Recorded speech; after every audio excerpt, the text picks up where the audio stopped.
मेरा नाम समीर है और मैं आपको एक घटना के बारे में बताने जा रहा हूं जिसने मेरी जिंदगी को हमेशा के लिए बदल दिया।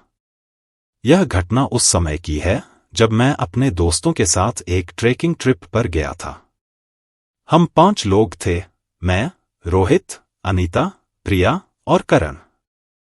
हम एक छोटी सी पहाड़ी गांव शांतपुर की ओर बढ़ रहे थे जो शहर से दूर था।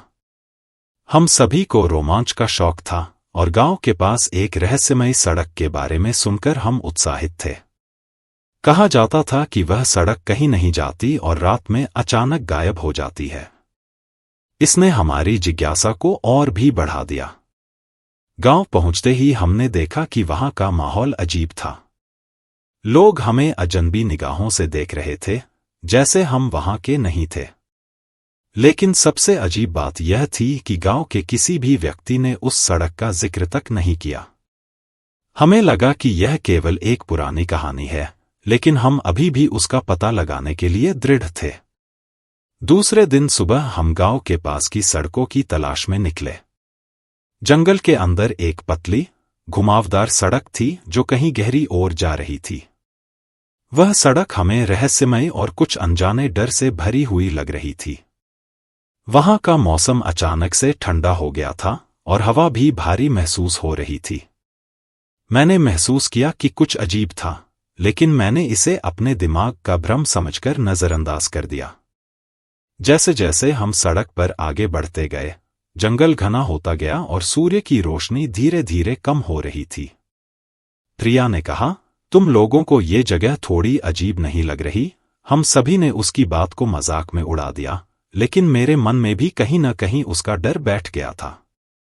लगभग 1 घंटे बाद हमने महसूस किया कि हम कहीं भी नहीं पहुंच रहे थे। सड़क एक सीध में बढ़ रही थी, लेकिन इसका कोई अंत नहीं दिख रहा था। करण ने मजाक में कहा, शायद ये वही सड़क है जो कहीं नहीं जाती। हम सभी हंस पड़े, लेकिन जल्द ही वह हंसी थम गई जब हमें एहसास हुआ कि हम खो गए थे। हमारी फोन की बैटरियां भी धीरे धीरे खत्म हो रही थीं और जीपीएस सिग्नल भी गायब हो चुका था।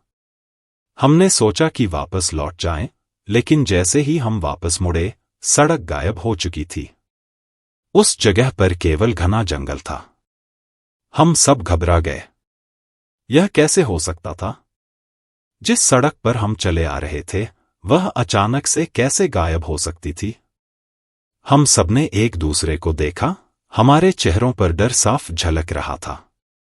रोहित ने कहा, यह सब क्या हो रहा है? हम वापस कैसे जाएंगे? हमारी हालत धीरे धीरे बिगड़ रही थी।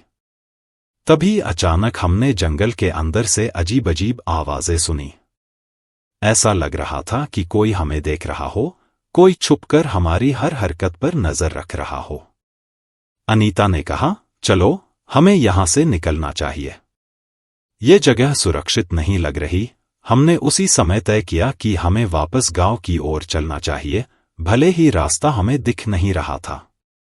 लेकिन उस पल हमें कोई रास्ता समझ नहीं आ रहा था। जैसे जैसे शाम हो रही थी, जंगल और भी डरावना हो गया। सूरज धीरे धीरे डूब रहा था और अंधेरा छा रहा था। हमारे पास टॉर्च थी, लेकिन वह भी धीरे धीरे कमजोर पड़ने लगी। अब हमें लग रहा था कि हम इस जंगल में फंस चुके हैं।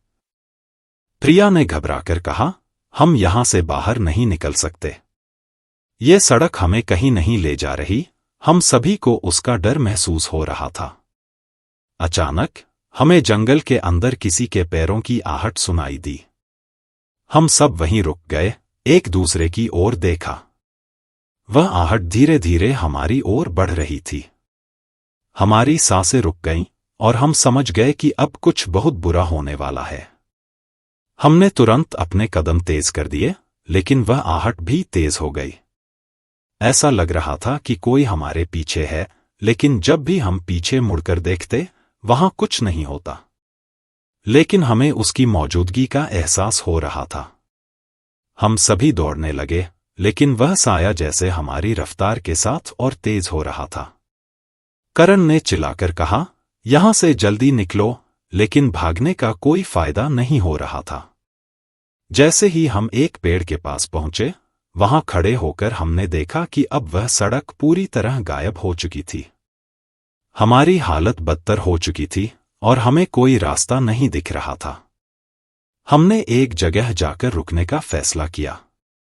धुंध अब और भी घनी हो चुकी थी और हमारे चारों ओर केवल अंधकार था। अनीता और प्रिया के चेहरे पर डर साफ झलक रहा था और रोहित और करण भी अब घबरा गए थे। तभी हमें धुंध के बीच से एक साया दिखा।